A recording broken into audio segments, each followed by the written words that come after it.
Journey with me. Let me take your mind's eye across land lakes and silver-toned light rays of the sun. See the landscape shift when you trek miles to meet those who have trekked miles to be met with walls and arms not of embrace but firepower. Dust clouds turned up by propeller winds meeting desert floors. Border Patrol use helicopters to turn away those who should have made different choices. Water washing over your body as you cross bodies of water, the only borders carved by God's own hand. It seems this land was not made for you and me. It was made for those we have decided to keep, those we deem worthy of bearing our citizenship, or at least those that can pay for it. You may not be ready for this journey, and I assure you that it is hard, but I've got stories of brown beauties, babies, toddlers, preteens, mothers, fathers who have walked the distance seeking a life that would make a difference, maybe for themselves, but mostly for their children. And in their mind's eye, their resolve understands all the more that the risk will never outweigh the reward. How hard must life be for a chance to live like me? Black Out Loud Media Group.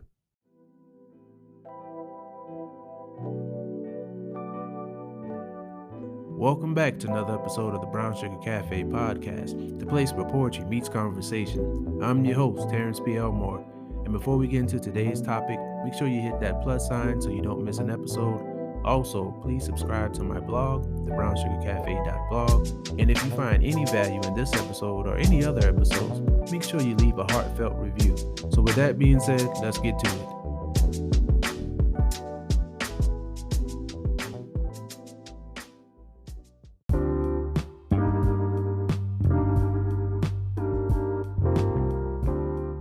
All right, everybody, it's National Poetry Month, and not his first time here. He's back again. His book is published, and a lot of other things to discuss. So go ahead and introduce yourself. Yeah. What's going on, Terrence, and all of Terrence's followers? My name is Will Davis. Will Tethered Words Davis. I guess a poet. We're leaning into that. I'm a poet for the people.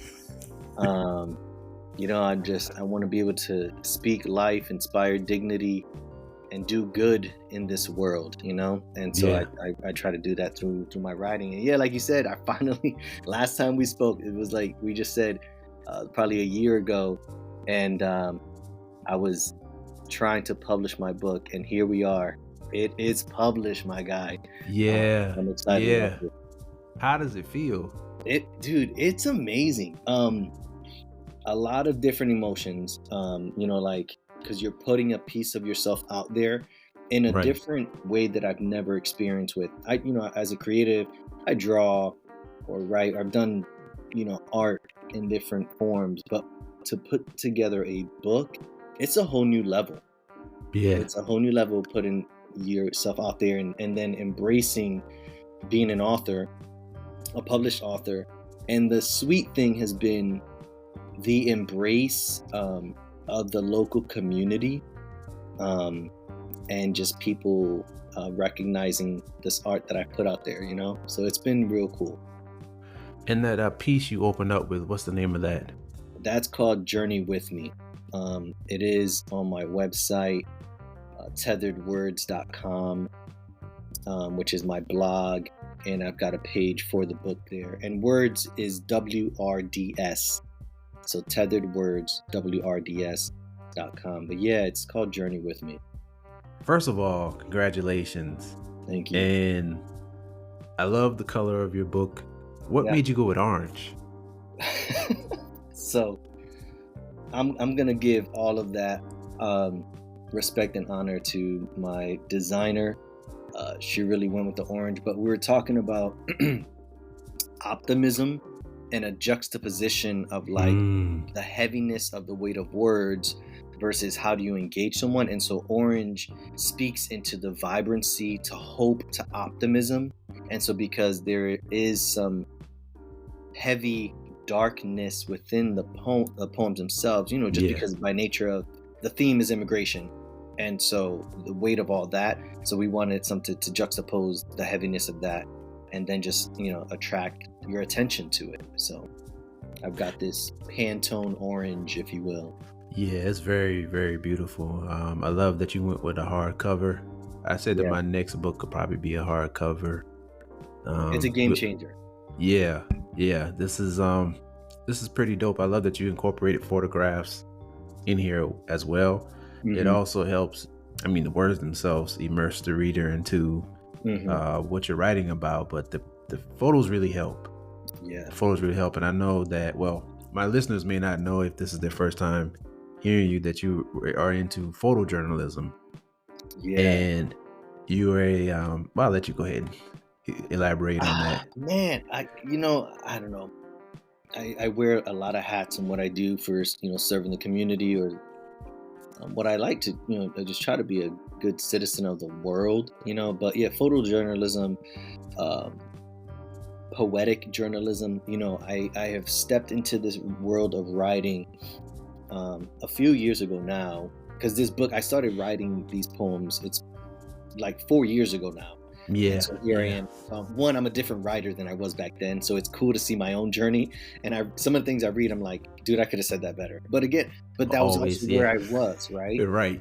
So it allows the reader to see my transformation or my growth. Anyway, I wanted to capture the journey and what was happening within the news or on the ground with immigration in an art form or poetic form. So it's real life on the ground, interactions with people, right? Again, the theme is immigration. Right. You're getting it through an art poetic form. And so poetic journalism, I'm not saying I created that, but I do call it that. And then, of course, photojournalism, you're on the ground taking pictures. So they're raw. They're just from my iPhone, nothing fancy, no filters. It's just what it is. And it's only a few pictures, maybe 2 pages of photos there. So, other than you being a poet, why did you choose poetry? I mean, if there is another reason that you chose, poetry to actually tell these stories and to share these stories. Yeah, I also want to honor and another person in my life who's helped me along this journey is just my wife. And it really, so I remember a few years ago, because I only started writing poetry, like officially, like poetry, back in 2018. And really it stemmed from my wife telling me, you've got to release your thoughts, you got to release your stress and anxiety on paper, like just journal. I've always written or, written for, editorials, op-eds, sermons, whatever it is, public speaking engagements. So I've always written, but she said, you got to write and journal your thoughts, your anxiety and all that. And so I started journaling my thoughts, and those thoughts ended up, because I am a man of faith, I read the scriptures, those thoughts ended up becoming prayers. And then I connected to the scriptures in the Psalms and started to recognize all the poetry in the Bible. And so that turned my prayers into poetry. And so then from there, like, I couldn't get away from it. I loved it. I embraced it. I had a knack for it, I guess. It just became, I literally say poetry, or the language of poetry is a language of God, because he speaks so much through that form, that art form. And I just fell in love with it. And so here I am, since 2018. I try to write every day, really. I find something interesting whenever I talk to other believers who are poets. Everybody likes the Book of Psalms. I thought it was just me, but I think we're drawn to it because it's a part of who we are. Right. Like it's written so beautifully, and to be a poet, you just can't help but be attracted to it. Yeah. And then you even study it. I found out that like a third of the scriptures is written in poetic form. I mean, that's huge. Yeah. That's how we would say God wants to speak to us, through the art form of poetry and capture some heavy things, right? Right. And so I figured I could capture the heaviness of immigration, again, in poetic form, and invite people in. So wanted to, really just mirror how God interacts with us with heavy topics using poetry. I was like, let me engage the world and other people in the same way. And so, here we are with a book. So you've been to the borders, boots on the ground. What was that experience like? Yeah. So I've been to the borders, the southern border, that's the U.S. and Mexico, right? Or specifically Texas and Mexico. I've been to the Arizona border, Arizona, Mexico, same thing. That's Okay, a yeah. lot of that side is mostly desert, all right? The Sonoran Desert on that side. I've been to just in the same vein of borders, not necessarily doing the work, but borders. I've been to like the Brazilian border. I've been to, I just this past May, I was in Africa, in Uganda and South Sudan, also at that border. And then I'll tell you guys and your readers firsthand, because I haven't even told this to everybody, but I'll be in Cuba, and the plan is to be in Cuba, in a few weeks. And so, yeah, on the ground, the border is a borderlands, if you will. This is my experience, my interaction, talking with others, and people doing immigration refugee work. Borderlands are very much a land where the spirit realm and the physical realm meet, if you can. Now that's a Yeah. lot. There's a lot in that statement. I understand that. But what I'm trying to help people realize, and your listeners realize, is that it's not so much the angst of like people against people, or us versus them, or Right. another world and stranger entering into our world, right? Like there's also like this spiritual battle and heaviness happening down there that a lot of us don't understand. And I really didn't understand until I started doing this for a few years. But it's a place of encounter, a place of interaction with the other. And a lot of times, unfortunately, it's not a cordial, hey, how you doing type of situation. Yeah, It's unfortunately, heavy. yeah. And Yeah. that's what I've realized. All the borders that I've been to are heavy. They're hard. It's a place of vulnerability, but also a place of courage, because you got to ask yourself, are you willing to trust another person? What are you willing to give of yourself? Are you willing to, go through uncomfortable situations, right? To be able to serve others, to be there for others, to use your platform for others, whatever. Yeah, it's a place of interaction and encounter. Wow. Had to sit with that for a minute. Because when you think about it, after you saying that, it makes a lot of sense. I can see that. It's not something I ever really thought about before, but after saying it, yeah, it makes sense. Yeah. We don't, I'll say this just to add to it.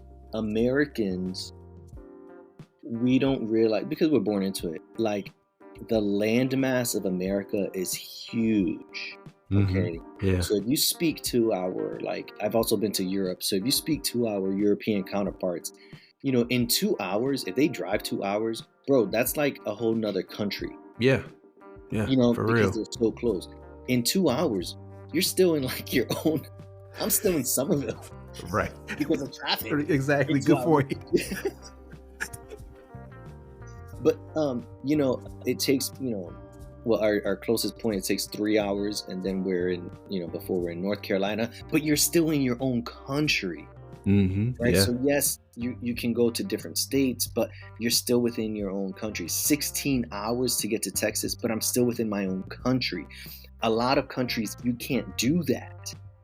And so we don't really understand crossing boundaries, and even crossing into other states. You're crossing a boundary, right? Yeah. You're crossing into another state where that has some different rules and laws, right? But we're still within our own nation. And so, it's huge when we think of borders and interacting with people. It's just very different. It's just very different. The title of your book, Threads of Resilience. Yeah.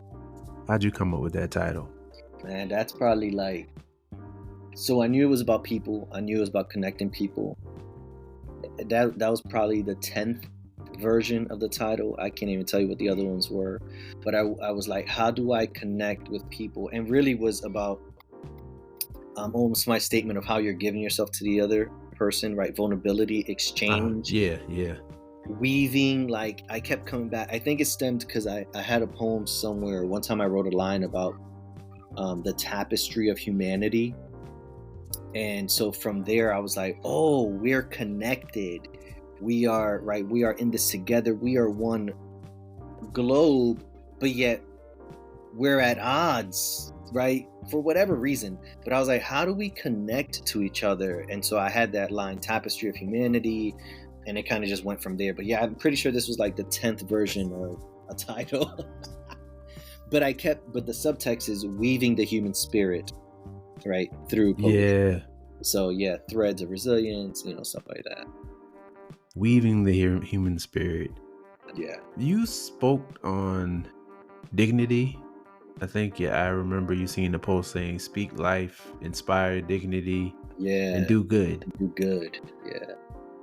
Where did that mantra come from? Man, that mantra has been built. Even just that third line came into being over this last year. But speak life, because I wanted to change the narrative in just about hard things.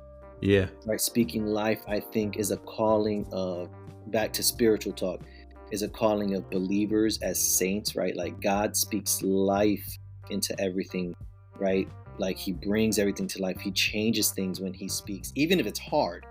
Even if he's having hard conversations, he speaks life. He inspires, right? He breathes the newness. And so I wanted, as a writer and as a speaker, I was, over time, I was like, how do I speak life? And then my second mantra is, right, inspire dignity. And actually, when I was writing out my mantra, inspire dignity was the first one. And that came out of really a book study of self-evaluation of, like, if I was going to give, the question was like, if you were going to give a 2-word answer to what you do, right? It was, and this is after like reading chapters or something like that in the book. Eventually, through efforts and even working it out with my team at the time, like inspiring dignity were the 2 words, or inspiration, right? And I worked it out, and inspiring dignity was the thing I did. And I think anytime I interacted with people, even if it was hard, I always wanted to inspire dignity, like push people to see the worth of somebody else, even if they have to have hard conversations, even if you disagree, right? Speak dignity. That's still a human being that you're speaking to. So I think it started with inspire dignity, then went to let's speak life, even though it's hard things, even if you have to tear down certain things, right? You never tear down a person, but you can tear down an idea, you can tear down thoughts, you can tear down words, but never tear down people. Right. Sometimes it's hard. It takes work. But anyway, inspire dignity, speaking life, and then even recently, and just, it doesn't matter what I believe. At the end of the day, I always want to do good for the common good, even if I disagree with someone, or with, like, how do we do good in this thing? And so there it came out when I started formulating my motto for everything, speak life, inspire dignity, do good. That's what I want to be known for in everything. That last point about even, in disagreements or whatever, do good. Last podcast episode, I was talking about that, as far as I don't think we're able to have like hard conversations with each other and disagree. I remember there was a time when you could disagree with somebody and they'd still be your friend. Nowadays, if you disagree with somebody, their opinion, they take it as you not liking them or caring about them. And I miss being able to, freely have conversations with some people. Nowadays, it may even be a case where you may know someone and they might take offense to whatever you're saying. So that's major. That's major. It's because I like having conversations with people who don't necessarily agree with me completely, because it gives me another insight and it gives me another understanding. You know what I'm saying? Because one of the ways we learn is by having conversations with people who don't see things the same way that we do. And as long as we respect each other, then, that's fine. Correct. And it's not correct. And it's not that it's going to be easy. And I'm not an expert at this, right? I still get the pit in my stomach, right? Whatever. Of course, yeah. You're going to do that, right? Whatever. Family, friends, strangers. But the point being is, and here's what I've grown is like, I'm no longer going to sit here and argue with you. Right. There's sometimes you get into an actual situation where you're like, yo, let's debate this point. That's a time and place for that. But I'm not going to argue with you anymore, because there's, especially in this day and age, bro, everybody can do their own research. And at the end of the day, it doesn't matter. For me, I'm not going to allow someone to be humiliated, degraded, put down, or whatever in my presence. I'm not going to argue with you about what it is to sustain life or care for a person. It doesn't matter, right? People have value. And so that's a place where I'm growing. But yeah, it's hard. It's hard. Yeah. Yeah, you're not going to grow if you're not having tension or contention with others. You can't go through life without not going through tension. You have to have tension in your life. That's the only way to grow. And also figure out where you have been wrong in certain areas of life. You know what I mean? Like, that's true too, because a lot of you're not always ideas, going to be right. I'm not always going to be right. A lot of things that we thought we were right about, especially when we were younger, we thought we knew certain things. Then you get older, it's like, nah, that didn't make any sense. Right. So that's got to change too. We all have to change, but a change for at least the common good. But I would say that's the least. Back to people of faith like you and I who claim knowing Jesus, I would say there's definitely still a more excellent way.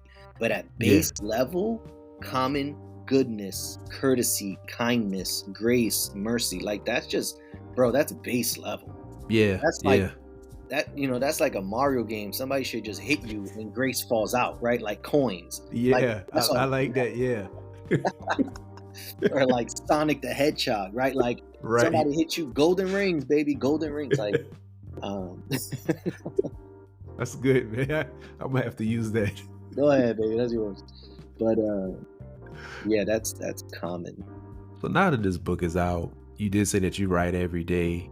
Do you feel that your poetry has changed since you've published the book, or are you kind of more relaxed and able to write different things since this process is over? Man, I think that's a tension.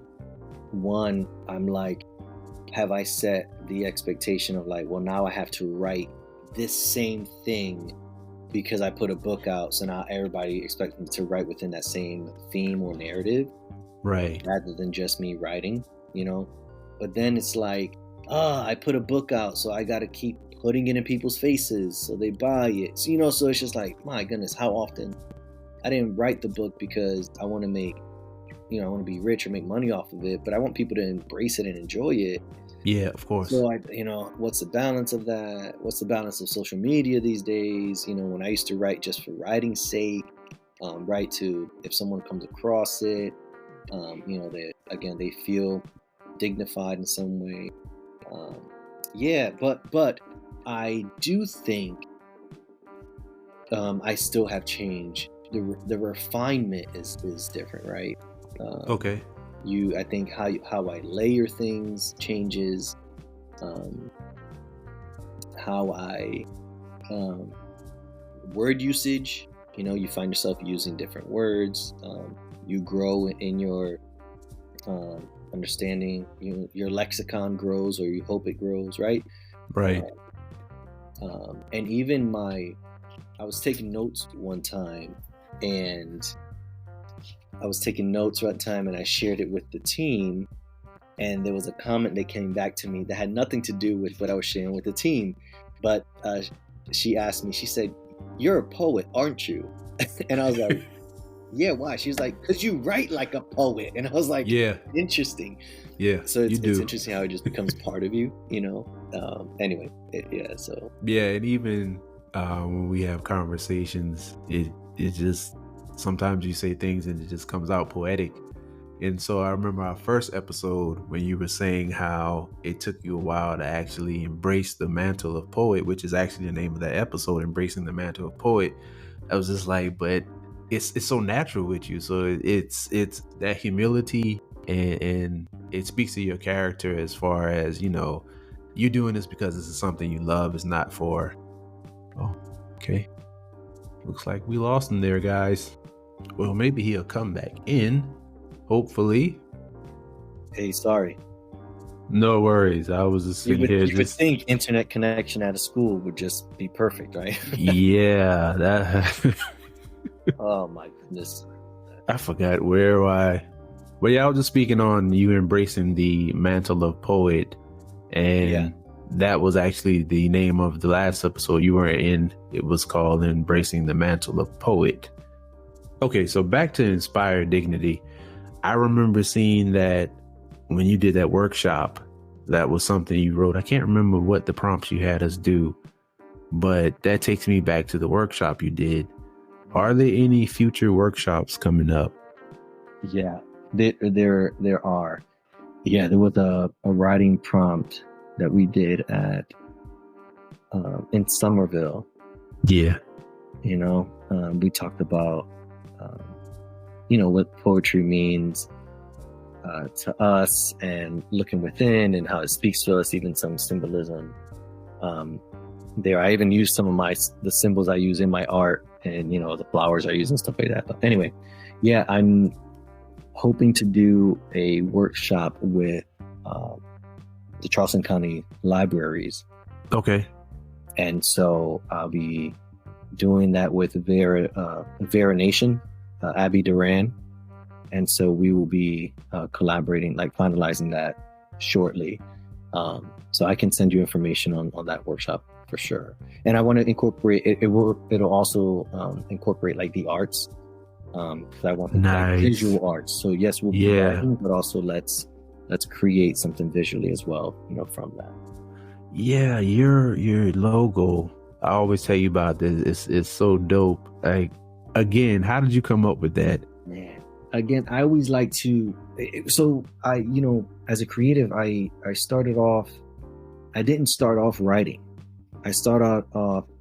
I mean, man, if we go all the way back, I started off doing graffiti back in the day. Right. Born in New York, raised in what they call the tri-state area, New York, New Jersey, Connecticut. So I did graffiti and everything. So visually, there's always something there, or there's a symbol there. Something like that. Symbolism is huge, and so that captures people's attention. And so I wanted to capture somebody's attention with my logo. I love how flowers represent so much, and so floriology and stuff like that is just huge for me. And then being that I'll speak to one symbol specifically, being that I started here in South Carolina writing poetry, and specifically out of the East Side, downtown, in a huge, right, which is Gullah Geechee territory. Yeah. My logo actually has two palmetto roses at the bottom of it, right, to honor the community where I was able to speak, just grow the art form of poetry out of. And so, it's kind of stuff like that. Just speaks back to my beginnings, where I'm at, and growth, everything. So. Yeah, it's pretty hot, man. I like how you have the cap to go with it. I noticed that you also have merch to go with your book. You want to talk about that? Yeah, so Threads of Resilience, right? Threads speaks, it has so many layers there, but thread is a right, sewing, weaving, clothing thing. So I took that and created, again, back to symbolism. I wanted to just, in everything, speak life, but make a statement. And so I have threadsofresilience.co, and it's we don't make basics, we make statements. Okay. Like, enough with the basic T, but something a little more quality, right? Like, but something that you're gonna want to represent for what it means. So I got a few shirts that have my motto, right? Speak life, inspired dignity, do good. I've created some pieces that represent, whether it's my logo or some other pieces that represent, resilience or dignity. So yeah, you can go to threadsofresilience.co, buy some merch. You can purchase the book there as well. It's been fun to kind of go that route and just do something different. Again, not looking to be rich off of this, but wants to if somebody wears it, I want them to be proud of what they're representing, what they're standing for, which is basically just being there for other people, Right. I'm looking at it now. I see you got like a little tie-dye on there too. Yeah, the tie-dye ones are cool. So I did two. One is the make statements, if you will. They're based off of poems. The other one was, just speaking to my Hispanic Latino roots. And so there's something simple. Like I got a tie-dye shirt that just says hola. It just hello. Yeah. That's the tie-dye one. And then one that, because we love eating rice. And so the other one that says arroz, which is rice. Which is funny. You ended up in the Low Country for a reason. We love rice too. I actually even have a poem that's based on rice, but that has multiple meanings around it of just how the diversity of rice and how it adds flavor to any meal. It's a good companion, Yeah. like that. But I just thought it'd be fun to play around with stuff like that. So yeah, but check it out. Let me know what y'all think. Yeah. So I usually ask, I think I'm gonna go a different route with these questions I normally ask. Yeah. If you had the opportunity to perform one of your poems at any venue, where would it be and why? In any time period also. Oh my goodness, bro. If I could perform one of my poems at any venue. Yeah. And if you want to be as specific as to say which poem, that's cool too, but you don't have to. But any venue in any time period, where would it be and why? That's hard. That's hard, Terrence. But you be asking me good questions. You know what? Let's take it back to the beginning. Only because the beginning of this nation, right? And I'm gonna go there because we wanna embrace the craziness of what's happening right now in politics, in the world, in stress, in leadership, in getting new presidents, in wars, whatever, right? So let me take it back to the beginning, the founding of our nation. If we were gonna have honest conversation, one of the honest conversations would be with our founding leaders of like, yo, we are literally gonna start this thing. We're doing it. You're there.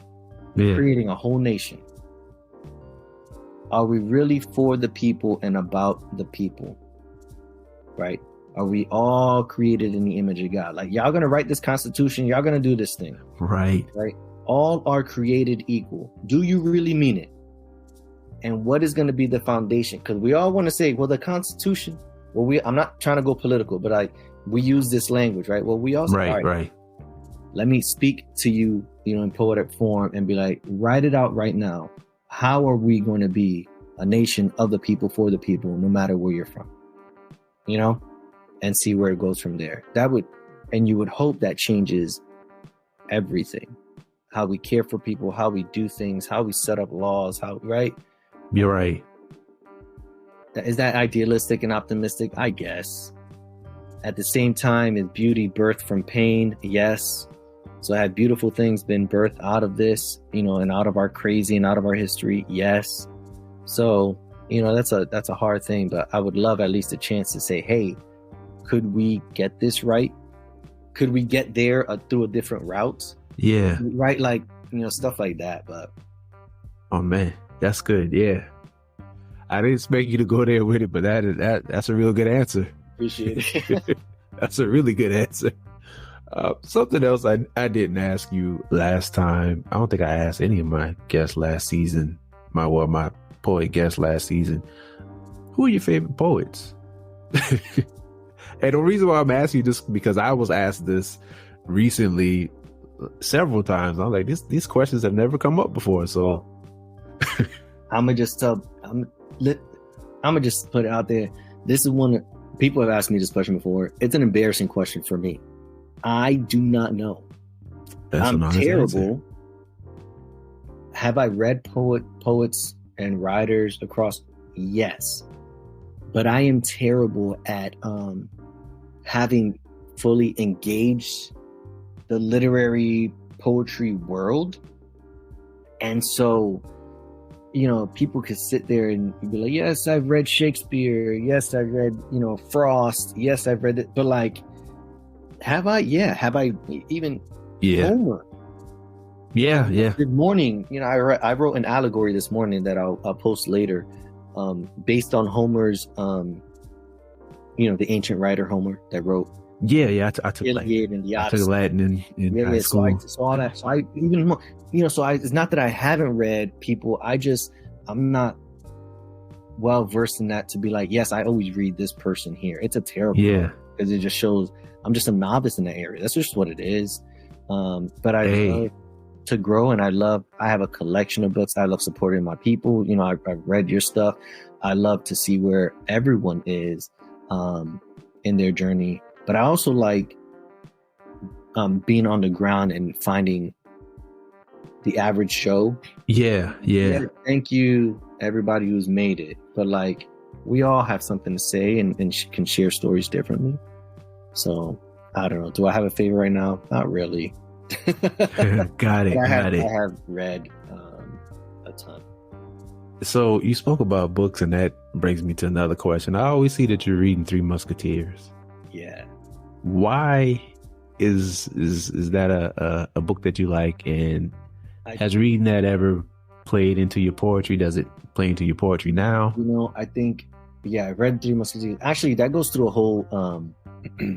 whole different way of I've gone back to read all this old literature, these old stories, for the sake of, I think the world now has lost their wonder. The wonder of mystery, of embracing the unknown, of embracing the what ifs, of just intrigue. We've lost curiosity. Yeah. Right? We know it all. We're going to stand on this. Enough with the outsider. Like, there's a big narrative of fear rather than intrigue and curious and mystery, right? The things that come natural to our young selves, like, right, this innocence to children. Yeah. And so I've gone back, and now, Terrence, I have a 2-year-old kid. So I just love, he's always exploring. He's curious, right? Yeah. And so I've gone back to reading these old stories. And so there's this play with the Three Musketeers, this layering of like wisdom and older and brotherhood and adventure and fun. And yes, we represent a kingdom, and we fight for a kingdom and a nation, but not at the expense of losing ourselves. And, we are going to be there for others and protecting others. So all that kind of stuff. So I love, Alexander Dumas and his writing there. I fell in love with the Count of Monte Cristo. One of my favorites too. And ships and sailing, all that kind of stuff. But really, I've kind of read it all. Robin Hood, I've embraced Robin Hood. I went through love Robin Hood. Lord of the Rings, read it all. Even as much as I started the Silmarillion, Ben-Hur, which is another old text. Like the 50s. I just went back to reading all these. I love Frankenstein. But I love the Brotherhood and the Three Musketeers, and the kind of, I think because of now where we're at, of like fighting for your people, but also not allowing that sort of patriotism be the all in all. Like, what are you willing to release because you do have to care for someone else? Yeah. And fighting that tension within and stuff like that. So I guess that's kind of why I like the Three Musketeers there. And I've always wanted a brotherhood, and just somebody punch me in the face and get me back on the right track, you know, like that wrestling through thing. So yeah. Oh man. Okay. Now you got me interested in trying to pick that up and read it. Back to, are we just being curious with the world rather than, because right now fear is driving everything. And I think even with my writing, I want to free people from fear and free everybody from oppression.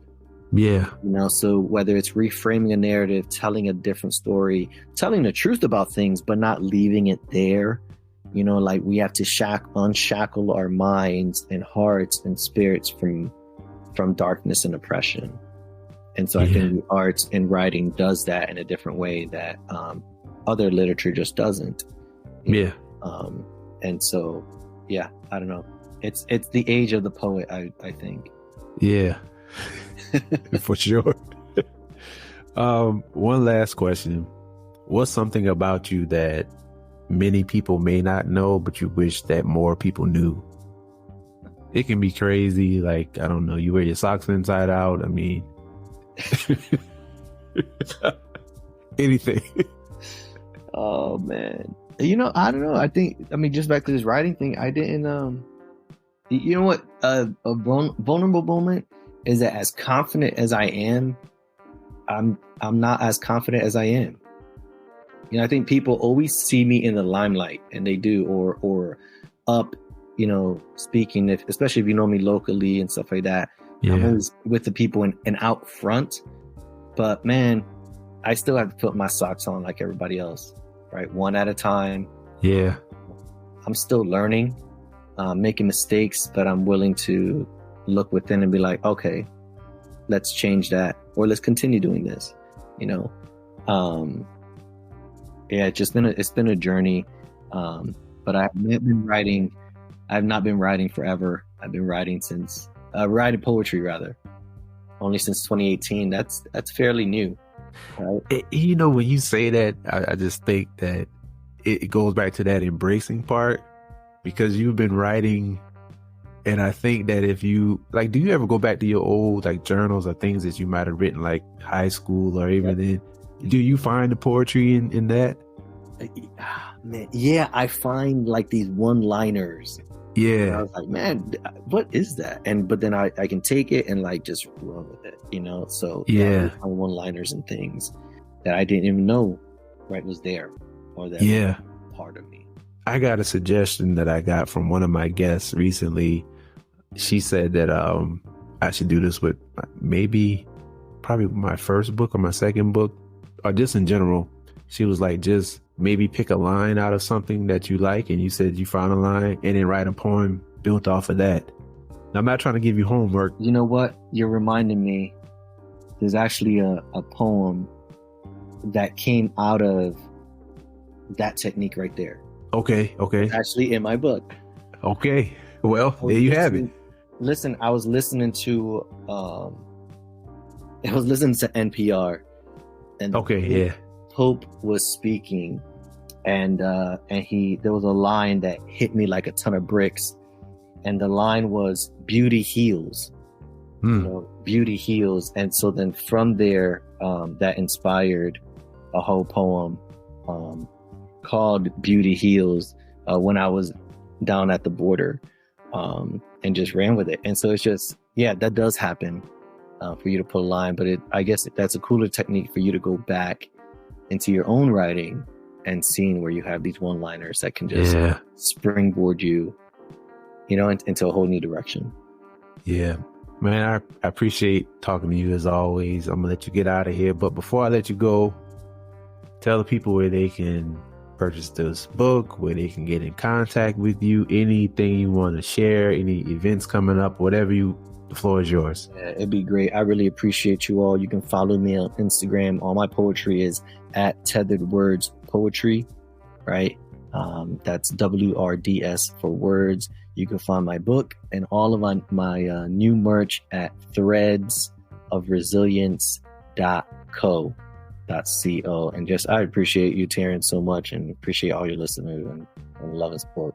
Oh man, thank you. I appreciate you too. I'm gonna put the links in the show description, so hopefully people just go. I know everybody doesn't look at the show description. I do, but go there and they can click on it and make it easier. But thank you again for your time, and to my listeners, remember, keep pushing forward.